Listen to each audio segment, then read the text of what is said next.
One of the two generals implicated in the 990-kilo illegal drug bust / heist in 2022 has flown the coop.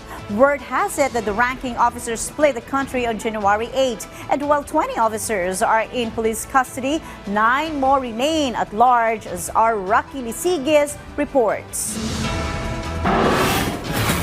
The Philippine National Police revealed one of the 2 police generals involved in the 990 kilos of shabu raid in Manila in 2022 has left the country.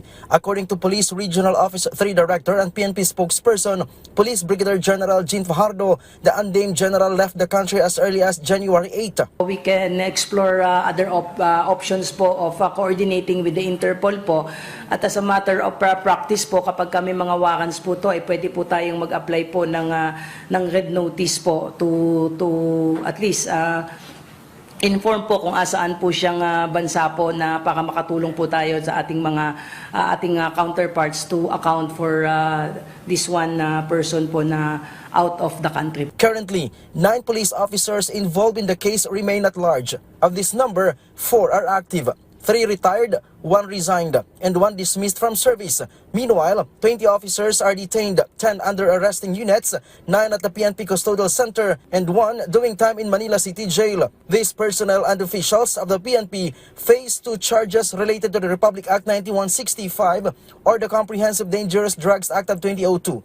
The first is Section 92, or bungling the prosecution of the illegal drug case with a bail set for 200,000 pesos. The second is Section 29, or planting of evidence, which is non-bailable. Although mabigat po dahil yung Section 29 po na ikinasa po sa kanila ay non-bailable po, but as part of due process po, bigyan daan po natin yung magiging hearing po sa mga kaso po na ito. And I understand, meron na rin po mga nakatakdang pre-trial to start po itong mga kasong isinampa po sa kanila. According to Fajardo, the PNP is waiting for the prosecution to request a whole departure order against the police officers at large to prevent them from leaving the country. Wala po sila, ma'am, sa restrictive custody po, at again, kung nakikinig po sila at may nakakapanood po sa kanila ng mga kakilala nila at mga mahal sa buhay, I think it would be in their best interest po na sumuko na lamang po sila, katulad po ng ginawa po ng iba po nilang mga kasamahan,